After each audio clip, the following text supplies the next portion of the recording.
I am David Kramer. I'm director of the library at the Jewish Theological Seminary, and it is my absolute pleasure and privilege to sponsor this, the library sponsoring as part of our book talk series, this book talk by Professor Jack Wertheimer, an old colleague and friend at JTS. We've been together on the same faculty for a very long time. And I take joy from that fact, and I hope, Jack, that you do as well. This book series, the book talk series that we sponsor with from the Library of JTS, is a very important part of our program. And we've been doing this now for years. We began in person during the years we could do that. And then we went online and we wound up getting far larger audiences, which was really a pleasure. It's sometimes hard, particularly in the evening, for people to make it to 122nd Street and Broadway. So this way we can come to you. The other wonderful thing about doing it this way, and it's the reason I warned you about this being recorded, is that we make these talks available on the JTS website with the permission of the speaker, after they're done. So they have a one night, it's as an event, it's tonight, but there will be people who will be able to learn from what Jack has to say, from the research that he and his colleague have conducted. And we are not limited, therefore, to what occurs tonight. Let me introduce Jack a little bit more specifically, and then say a quick word about the book. Technically speaking, just so that you know the way we're going to conduct this, I do ask everybody to please remain on mute. If somebody strays off mute, I have an easy way of finding you and muting you, so don't worry about it. If it happens, we'll take care of it very, very easily. I would also say that if you've got questions, the best way to do that is to throw them into the chat. I will monitor the chat and probably mostly at the end after Jack is finished presenting. But if there's an urgent question, I may interrupt him as well. But I will be able to share the questions with Jack at the end, and you will therefore have an opportunity to have your inquiries answered. Jack is professor of modern Jewish history at the Jewish Theological Seminary, where he has been in prominent administrative positions as well. For a long time under Chancellor Ismar Schorsch. He was provost at the seminary, and so I guess therefore, Jack, in addition to being colleagues, you were technically my boss during that period, right? And it was a pleasure to be in that relationship with you. Jack has written many books and studies, both monographs and in partnership with others. He is an expert on the modern American Jewish community and modern Jewish trends in North America and the world. He has been generous in sharing his opinions, and it's always good to have people who have strong opinions and challenge us and try to influence us, because that's the way we learn. And so, Jack, I'm eager to hear your presentation for that and many other reasons. The book, as all of you know, is inside. Let me see, did I get that in my, I see that here, I have to put it next to my face. The program I've got on only catches faces. I would have to unmute my background, but it's Inside Jewish Day Schools by Alex Pomson and Jack Wertheimer, Brandeis University Press. And it is extremely impressive for the range of day schools that it addresses, both their different levels, different orientations and denominations. And the name should be taken very, very seriously, because the researchers literally went inside the day schools and spent time there to learn how they are developing and progressing, the strengths of Jewish day education and so forth. But you've already heard enough from me, Jack. Please go right ahead. I am going to highlight you so that you are the one we see on the screen, and go right ahead. Will do. Thank you so much, David, for your very gracious introduction. I'm honored to be part of the library's series. The JTS Library, as I'm sure most of you know, is the greatest Judaica library in the Western Hemisphere. And it has sponsored through Professor Kramer quite a number of other speakers of renown. So I'm delighted to be here with you. I'm going to launch into my talk by trying to address a question that's often posed to authors of books, which is, why did you write this book? And in addressing that question, I may be using some terminology to describe different types of schools or subject matter taught in those schools, which may be unfamiliar to you. And I ask you to please bear with me over the course of the next, whatever it is, 40 minutes or so. I expect to clarify terms for you. But I want to begin answering the question of why did I and my colleague, Alex Thompson, write this book by my speaking autobiographically. I attended modern Orthodox day schools way back in the last century from grades 2 through 12. And I long considered myself to be an insider in this world. Not only that, but my wife and I also sent our sons to attend such day schools from pre-K through grade 12, and that was far more recent. And again, I thought I knew these schools intimately. Flash forward to the early years of this century, when I began to do some work for the Avichai Foundation, a foundation that now has shut down its operations, but in its heyday was a major supporter of Jewish day school education. And so periodically I would go and visit day schools in different parts of the country. And what I saw was nothing like what I or my sons had experienced.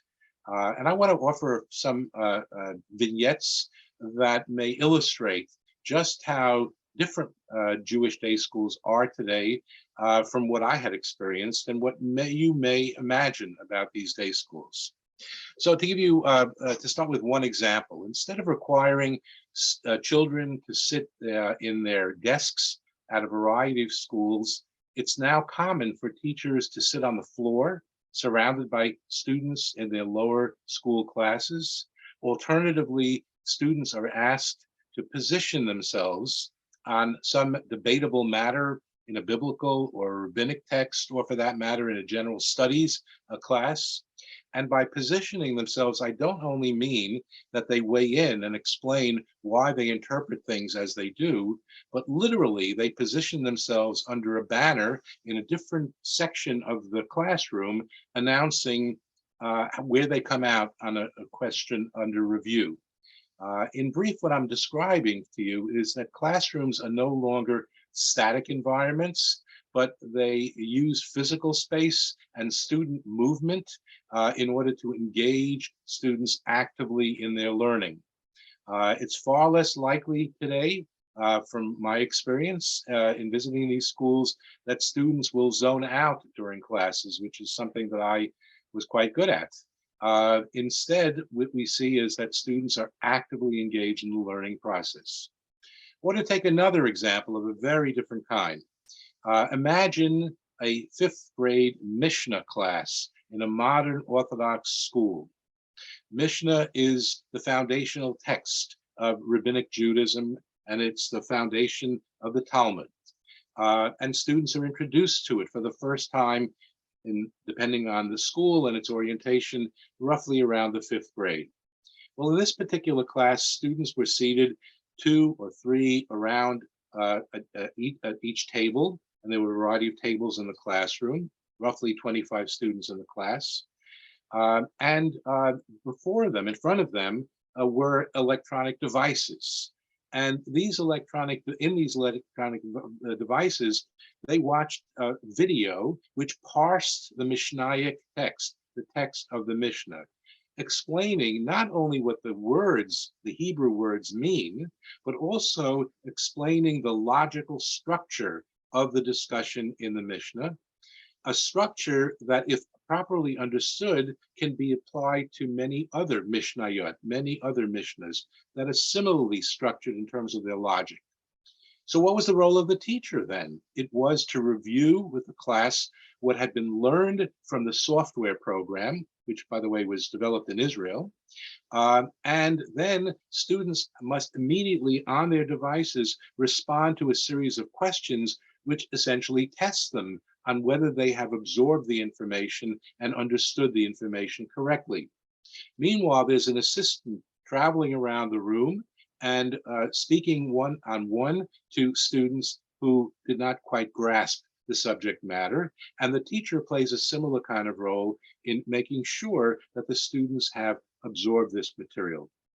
So what I'm describing here then, again, as a form of active learning, it is also an opportunity where students learn from a software program. They then respond to questions immediately to see whether they got it or not. The teacher engages them in discussion to make sure that he knows that they understand. That's the way Mishnah was taught in this particular classroom. I want to give you a third example. I only have 6 of these, so bear with me. Imagine a space, a large space within a day school that is allocated for something called a maker space, an environment which is stocked with all kinds of materials such as paints, acrylics, electronics, building blocks, carpenter's tools, and the like. And the purpose of this is for students to spend some time each week in the makerspace producing an item with their hands that expresses in material ways, material form, what they have learned in their general studies and their Jewish studies classes. Students are also free to come to the makerspace before classes begin and at the end of the school day. In one of these maker spaces, or next to one of these maker spaces, there was a large greenhouse where students can come to grow plants and vegetables. And the school uses this also as an opportunity to help them grow items that are somehow connected to Jewish holidays and Jewish rituals. And what's the purpose of all of this? Or what's the rationale behind all of this? It's predicated on the assumption that different students learn in different ways. And while some students do best through formal examinations, others are encouraged to demonstrate what they've learned through acts of creation with their hands. And some remarkable things then, creative things, were produced by these students. Or to give you another vignette, if you will, from inside a Jewish day school. In this case, I'm referring to a Haredi boys yeshiva. Now, we don't have a great translation of the word Haredi. Literally, it means those who tremble in fear of God. This is a yeshiva that enrolls roughly 1,000 boys from grades K through 12. And specifically, I want to zero in on the high school level for a moment with you. Some students in this school, in the high school, are engaged in intensive Talmud study. But then there's also another track, which I find really quite remarkable. And I want to read just a brief excerpt from our book in order to capture what it is that what we saw. Walk through the doors into this beautifully faced building, and you find yourself in a facility that rivals what is on offer at many technical colleges. Near the entrance is a display case, and they offer business cards of yeshiva graduates who have set up their own businesses employing the trades they learned here in their yeshiva. Window installation, home construction, electrical services, photography, and various kinds of renovation. One part of the building is set up for teaching advanced electrical wiring under the guidance of another Rebbe. Okay, and so again, does this conform with your image of what a yeshiva does? And I don't make the case that this is typical of these yeshivas, but it was quite stunning nonetheless. Or imagine a program in a Solomon Schechter K through 8 school, which divides, this is a conservative Jewish day school, which divides the entire student body into 15 to 20 families in quotation marks. By this, they mean placing students from different grades together for meetings a few times each month during school hours. And the children in each family, in quotation marks, are not related to one another, but they begin to take responsibility and operate as a buddy system with older students to show younger ones the ropes. And also, often these older students also lend an ear when a family member, again in quotation marks, is struggling with some issue. And then just to cite one last example for you, imagine spending time in a so-called centrist Orthodox yeshiva high school for boys, whose Jewish studies teachers are drawn mainly from the famous Lakewood Yeshiva, a bastion of the so-called yeshivish world. Now, these are, I've thrown out a lot of terminology here, but we're talking here about not Hasidim, but we're talking about those who come from a different yet also ultra-Orthodox background. Now imagine that in visiting a school like this and in speaking with the rabbis who teach in that school, without any prompting on my part, some of these rabbis began by talking about how recently one of the students came out as gay. And the rabbis then talk about how they work hard to offer support to this young man and the pride that they took in speaking about how fellow students of this gay students will not tolerate any homophobic remarks. The students will shut this down. My point here is not only that these rabbis express empathy for a gay student, but that they encourage their students to do so as well. And by extension, what I'm talking about here is that in one day school after the next, concern for how students treat each other is evident in every day school we visited. Many of these schools, for example, offer a monthly commendation to a student who best reflects the values of treating fellow students with respect, empathy, and derech eretz, respect. These are a series of vignettes. And what I hope jumps out at you is that they don't necessarily conform to what our image of Jewish day schools is, and certainly do not conform with my own experience as a former day school student a long time ago. And my colleague, Alex Pomson, my co-author, Alex Pomson is probably the foremost researcher who studies day schools literally around the world, in Australia, in South Africa, in England, in Italy, other places in Europe, and of course, North America too. The two of us decided to write this book to try to capture the transformations which are so evident when one visits Jewish day schools today. So moving on from here, I want to speak now briefly about the method that we employed in preparing to write this book, the kind of research we did, in other words, and to explain to you some of the challenges that we faced as well. And in this connection, I want to share my screen with you to take a look at one particular item. I managed to share the screen with myself, but not with you. So let me bear with me one moment, please. I'm glad that somebody said that she loves Alex Pomson. Okay, now can you see my screen? Yes, we can. Great. Thank you. Okay, right. It's a little bit tilted, but anyhow, this is not from the book. Okay, just to be clear about that. This comes from the most recent census conducted under the auspices of the Avichai Foundation, literally as it was closing its doors. I've tried to splice together a number of different columns here, which is why they're not perfectly aligned. But let's begin over here under the classifications, just so we can be clear about the range of day schools that exist. There's not only one type of day school. So I mentioned this before. There is a category called centrist Orthodox schools.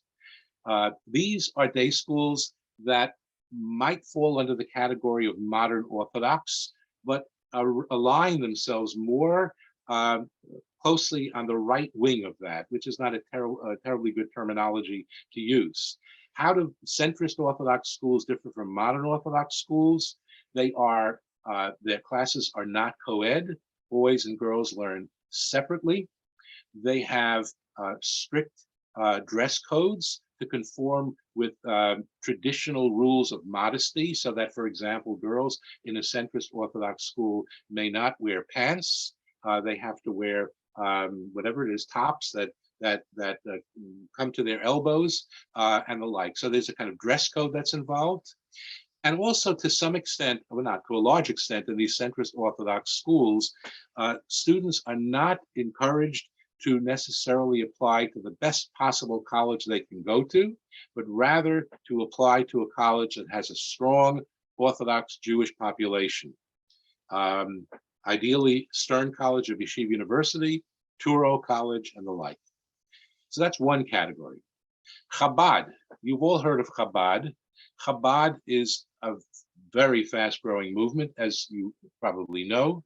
And one of the ways that they're growing is that they are taking over failing day schools, especially community day schools. And they are running some of these day schools. And there's been growth in this area as well. And then there's this category of Hasidic. And the Hasidic day schools are just that. These are day schools that are run by easily 24 different Hasidic sects. They were prominently discussed in a famous or infamous article that appeared on the front page of the New York Times roughly a month ago. They are schools in which general studies are downplayed. They are schools in which the language of discourse is Yiddish in most of Hasidic schools. And as I said, these are schools that are run by and for Hasidic children, not well, Hasidic families rather. Then there is another category called community day schools. These are day schools that are not linked to any specific denomination, but they pride themselves on being pluralistic, on encompassing the range of families and children from modern Orthodox to conservative to Reform, to families that do not identify with any of those denominations. They may be Israeli families, they may be families of recent immigrants from the former Soviet Union, and they try to be encompassing of the variety of students and families. Immigrant outreach, I'm going to skip. Basically, these were established in the 80s and 90s to school the children of immigrants from the former Soviet Union, and they are declining now in number. Modern Orthodox, as opposed to centrist Orthodox, have co-ed classes in general. Maybe for Jewish studies, they have separate classes for males and females. They are strongly Zionist, very clearly, overtly Zionist. They often pay a lot of attention to modern Hebrew as well, and certainly to Israel. And they encourage their students to go on to study in the best of colleges and beyond.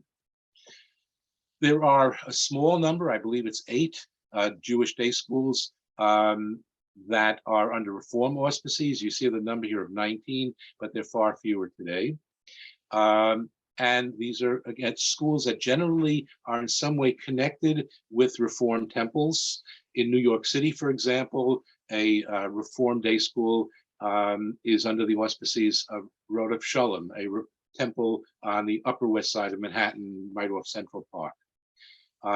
Solomon Schechter schools are schools under the auspices of the conservative movement, and they have trained students to be members, participate in the life of conservative synagogues and the like. Special education schools are precisely that, for children who don't necessarily fit into mainstream schools. And last of all, there are the schools that are referred to as yeshiva world, or what I referred to before as yeshivish. These are yeshivas for, I hate this word, but I've got to use it, ultra-Orthodox children who are not going to go to Hasidic schools because their families are not Hasidim, but they are part of the Haredi world. Now, the second thing I want to point out to you here is just something about the numerical growth and decline.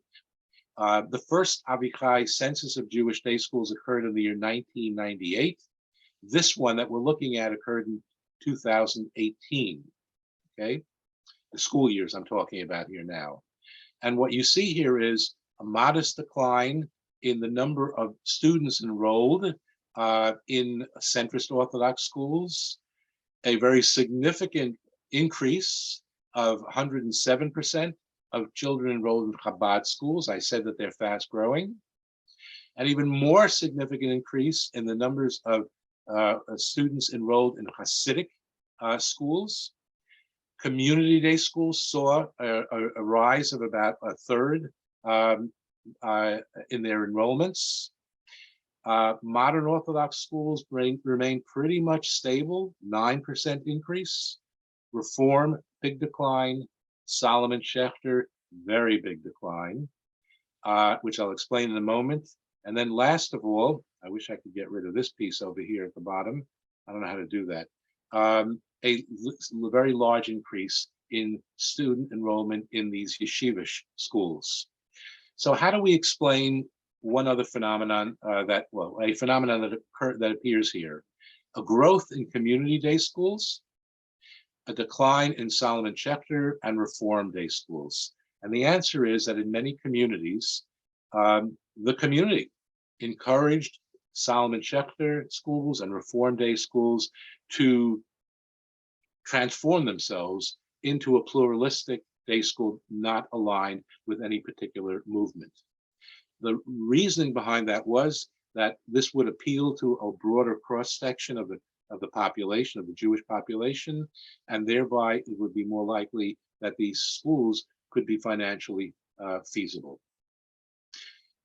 Last point about this is that we see here a range of different types of schools, which then, I'm going to exit now from the screen sharing, which posed for us some very significant questions as to which schools do we include.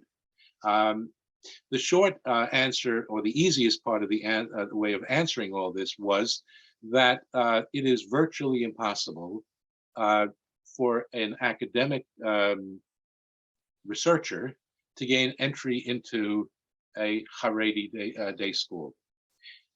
These schools are not receptive to that. They don't particularly value academic study of their schools. There is also a certain degree of suspiciousness that they have. One of the few academics who does write about these schools and has gotten entree is a professor at the Azrieli School at Yeshiva University by the name of Moshe Krakowski, who has written more than anybody else I know on these schools. These schools are very difficult to get into, and in terms of the Hasidic schools, if you even do get into them, you have to be fluent in Yiddish, which I am not, to understand what is being conducted in classes. We did include one Haredi school, as I mentioned earlier, and then we also included a range of other schools.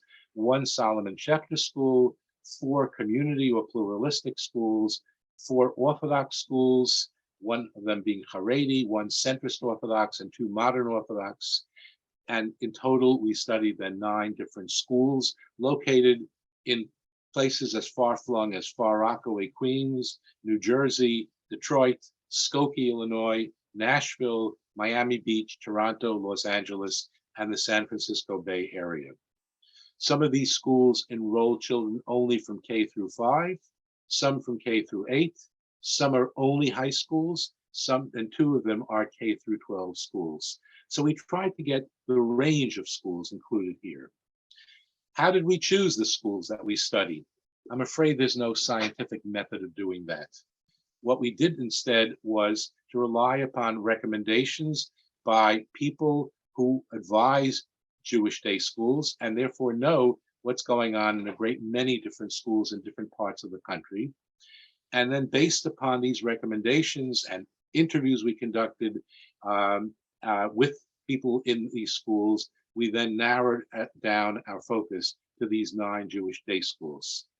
Are these schools representative of all the schools? No, they are not. We don't make that case.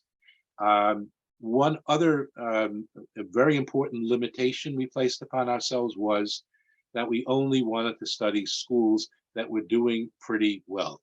We did not want to study failing schools, both because it would be very difficult to get permission to publish a chapter in the book in which we basically announced that this school is failing, but also because we felt that schools that are doing relatively well have much to teach other schools. Whether those schools, other schools are doing well or not so well, there's much to be learned from that.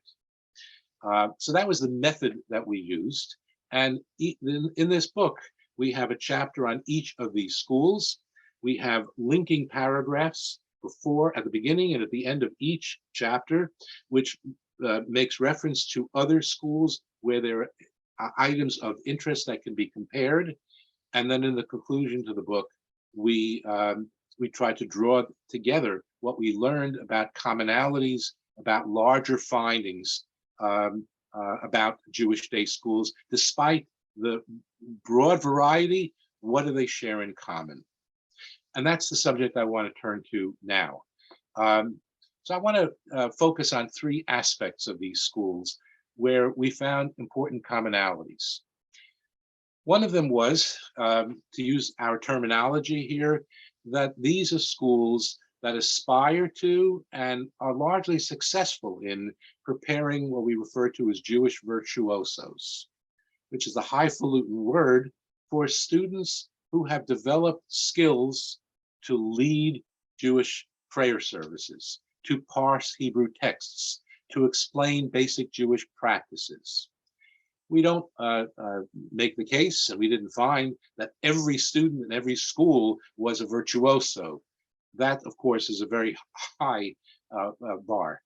But nonetheless, what we found is that the majority of students who graduate from these schools have these basic Judaic skills. And those are skills that most of their peers who do not attend Jewish day schools have not developed in their early formative years. Yes, some go on to study at institutions such as JTS or take Jewish studies courses on college campuses where they do master the Hebrew language and can read Hebrew texts. And in other ways, they may eventually fill in the gaps in their knowledge. But students who attend these schools already as children have acquired skills that are significant for their living Jewish lives. Second of all, what we found that's significant is that these schools serve vital Jewish communal functions. First, they create a community around their student body, and that's quite important to them, to try to build connections between students and respect between students. They try to also build connections between the parents in the parent body. In fact, what we know from other research is that many parents choose a day school for their children, not only because they think that their child will do best in this particular day school, but also because they, the parents, feel that they can find in the day school the kind of adult community that they would like to associate with. And in some of these places, this does become, for parents, their Jewish community, their fellow people who are members of the parent body. And then there's another aspect to the communal aspect, if you will, to these schools, which is somewhat surprising. And that is that, as we put it, some of these schools serve as repair shops to undo the damage that parents have sustained in the inadequate Jewish education they themselves had received when they were kids. In one such school, for example, the head of school referred to herself as a kind of bellhop. And what does she mean by that? That when she speaks with parents, potential parents who potentially will enroll their children, or those who are just looking into the school, very often they unburden themselves with their baggage, their Jewish baggage of experiences, negative experiences that they had. And one of the roles that this head of school has taken upon herself is to try to repair some of that damage that the parents underwent. In short, these schools are no longer solely playing a role in preparing students, difficult as that task may be. They also play a communal role, and some in quite literally in that the Yom HaAtzmaut celebration, for example, in the community is held in the day school. These day schools serve then as a kind of node in Jewish communal life. And third of all, we learned that with the important exception of the most right-wing day schools, parents will not tolerate a trade-off between strong Jewish studies in exchange for weak general studies. Across a wide spectrum, including modern Orthodoxy, parents will not tolerate sending their children to a school that does not provide a high-level general studies education.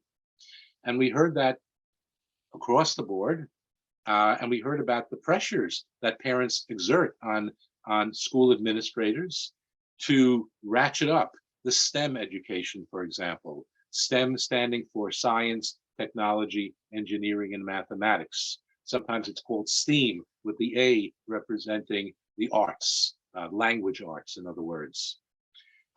This is true even in centrist Orthodox schools that we studied. One of them, for example, hired a non-Jewish teacher. Many of these general studies teachers are not Jewish, who was had great strength in the area of robotics and science experiments, and that ratcheted up the STEM studies in this centrist Orthodox school, of which that school is very proud. A final question I want to pose, and that is, what were some of the most eye-opening things that I learned in working on this book? One of them is, may help you understand something that troubles a great many people about day schools. Over the course of the past decade or 15 years, Jewish day schools, like many other American schools, has incorporated what goes under the category of SEL, social and emotional learning, which is to say that these schools work with their students not only on teaching skills and teaching how to think about questions, which is a point I'll get to in a moment, but also that they devote time to helping students learn how to cope with their own emotions. What do you do when you're feeling frustrated, when you're disappointed in the grade that you got, when you may feel envious of another student? And time is allocated in classes periodically to talk about these kinds of issues. And that requires often hiring a staff of people, social workers, in some cases psychologists, who will work with students to teach them how to manage their emotions and how to manage difficult situations. Well, this connects to a question that we all know bedevils Jewish day schools, and that is their high costs. What about the affordability of these schools, which is skyrocketing in some communities in Manhattan or in the New York metropolitan area, much more so than in many other parts of the country? And part of the reason that these schools have become so expensive is that they not only have to employ a Jewish studies faculty and a general studies faculty, they also have to employ a social and emotional learning, not necessarily faculty, but personnel. That was an eye-opener. Second of all, what is quite evident in a great many schools across the spectrum is the introduction of project-based learning, meaning that rather than the teacher serving as the expression goes, the sage on the stage, the teacher becomes the guide on the side. I didn't invent this, so don't blame me for it. And project-based learning means that students are given assignments to do their own research and to learn how to figure out answers to questions, whether those questions are about mathematics or whether they are about a text of the Chumash, or whether they are about a question in social studies. They are taught how to go about answering questions. Now, again, this is not unique to Jewish day schools, quite the contrary. Jewish day schools have learned this from the wider environment. But it has created a circumstance in which many long-term teachers in day schools, particularly Jewish studies teachers, have had to be let go because they can't get with this program. I know how to teach. I've been doing this for 40 years already, 20 years, whatever it is. No, you really haven't been doing this. We're trying to teach students in a very new fashion now. And that places a great deal of pressure on the teaching body. And as I said, some teachers have been let go in virtually all the schools that we visited. The ironic part of this is that parents are also somewhat resistant to this project-based learning because they themselves learned it the old way, the way I did and most of you did as well. By that I mean, especially parents are not crazy about their kids being taught Jewish studies in a project-based learning approach. They themselves learned differently. They had the sage on the stage who taught the material that they had to memorize and then regurgitate. And now their own kids are being taught in a very different fashion. As I said, I want to underscore this. This is not at all unique to Jewish day schools, but the point is that it's caught on. And then one other eye-opening detail that I will mention, and that is the extent to which these schools then have had to invest and have invested seriously in teacher development. They send teachers to seminars. The administrators go to seminars as well. They learn to share with teachers at other schools, including other day schools, some of the common challenges that they face, and they learn from each other. And one of the very healthy developments that has emerged out of this is that at conferences and seminars, one can find teachers at a centrist Orthodox school, a modern Orthodox school, a Schechter school, a community school, all sitting around the same table and all discussing the same challenges that they face and informing each other how they address those challenges. And that opens up lines of communication that really had been closed off in the past. There's much more in this book that I haven't discussed. And I have tried to whet your appetites for the contents of the book. So I'm going to conclude by just raising a series of questions that I did not discuss with you today, but that are addressed in the book. For example, how does a day school manage to be Jewish and proudly supportive of Israel, even as it enrolls non-Jewish students? And there are a growing number, primarily of small Jewish day schools, that are enrolling non-Jewish students, and they're doing so because financially they feel it's untenable if they only limit themselves to a Jewish student body. Or a different kind of question: what is the impact on a Jewish day school when they bring shlichim, Israeli emissaries, and shinshinim? These are young post-high school, pre-army Israelis to come and work in their school. And this creates a dynamic in terms of relationship to the Hebrew language and to Israel that is unmatched, because their students are interacting with real Israelis. Or another kind of question, what does a Haredi rabbi mean when he declares that tefillah, prayer, is his Vietnam? And so many of his counterparts at all kinds of day schools agree that tefillah, prayer services, are very difficult and very trying for them. And perhaps one last question that I'll mention in this regard: why is it?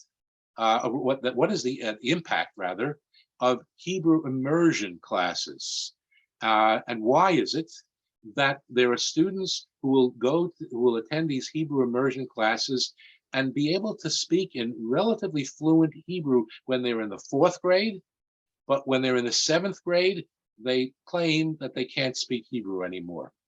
What's that all about? Well, those are among the mysteries that we try to explore in this book.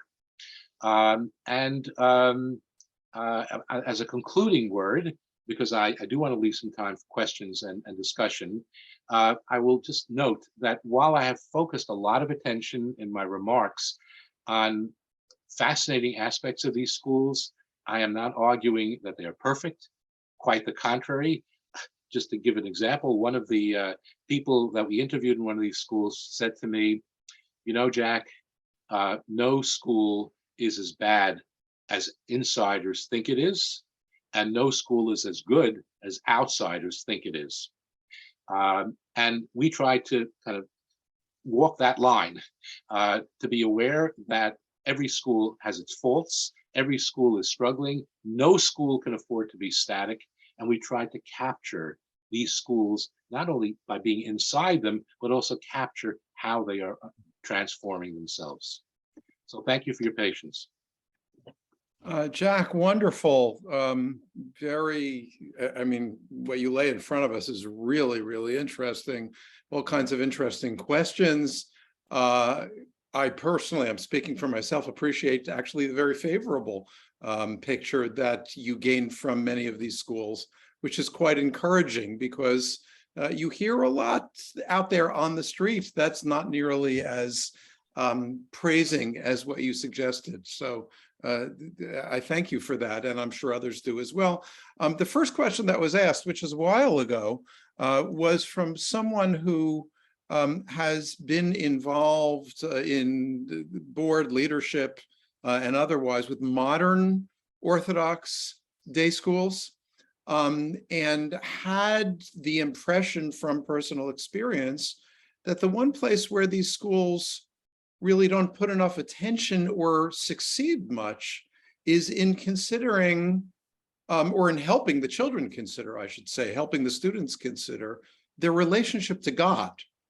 They learn a lot in secular studies. They learn a lot of mastery in their Hebraic, Judaic studies. But the question of living a religious life actually appears to be neglected. Would you agree with that? What would you say about that? This is a question, I don't want to duck the question, but it's a question not only in day schools, it's a question in synagogues also. To what extent the rabbis in synagogues talk about God? I very much am in sympathy with the person who posed this question, because what we found in Orthodox schools is that there's a lot of comfort in speaking about what is the halakha, how did the halakha emerge, and how do we know about it, but a lot less discussion about the spirit of it. And ironically, we heard and witnessed far more discussion in non-Orthodox schools about God. To give an example, in the conservative day school that we visited, ironically, it's an Orthodox rabbi who's teaching there, but he went out of his way to engage in what was referred to as God talk. Mm-hmm.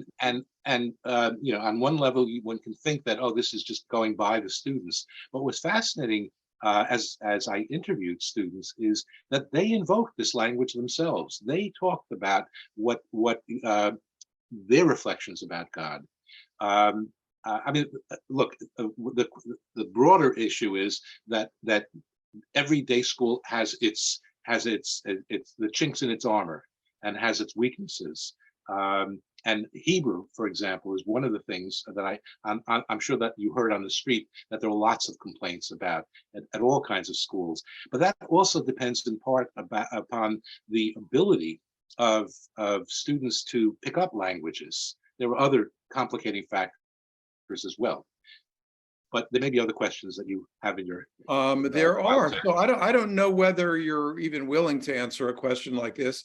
And I confess I don't know the detail, but you presumably will. Someone wants to know your opinion of the Khan Academy and whether its style, and the precise wording of this question is, can synthesize the Khan style with classroom teacher and guide. Does that offer a model? Is that something that could be instructive elsewhere? Do you have anything to say about that? I do. Yes, yes. So I don't know specifically about I mean, I've heard of the Khan school model. This is online videos and the like for teaching. But the broader category under which this falls is called flipped learning. And flipped learning is that what we regard as homework is that students go home and they watch these videos which teach them the material. And then when they come into the classroom, then they have to answer a series of questions and discuss with the teacher what they learned, so that the teacher reinforces, corrects, and the like. And flipped learning is occurring in day schools. There is resistance in some of these schools, of course, but there happen to be some Jewish day schools that are embracing flipped learning as a means of actually driving down costs. And it doesn't work out, meaning that costs really are not aided in this regard. But it's a very different way of learning, and it depends very heavily upon the type of learner. And this goes back to a point I was making earlier. We all learn in different ways, and for some students this is ideal. For some students it just doesn't work for them. Yeah. But the point is, day schools do embrace flipped learning.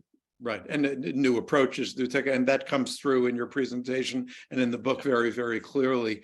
One of the viewers has a question, and I confess I had the same question about the numbers and the decline in liberal or more liberal day schools, Reform and Salomon Schechter / conservative.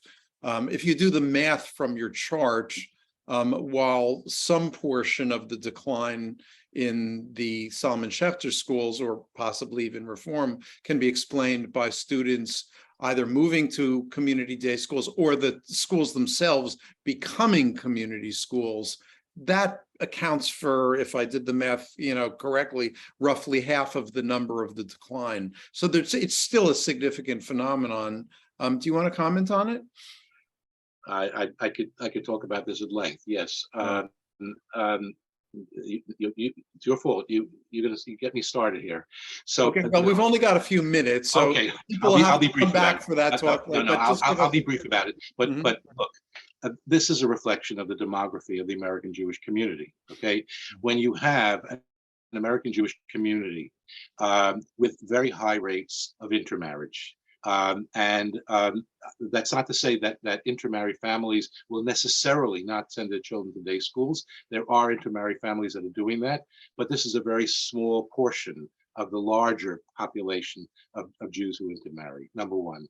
Number two, the fertility of non-Orthodox Jews is below replacement level. So we're talking about a smaller student population. And third of all, we now have a growing percentage, particularly amongst those American Jews under the age of 50, who identify as none of the above. In other words, they don't identify with the Jewish religion. And these day schools, for better or worse, are identified with the Jewish religion in some way or another. And so there is a decline.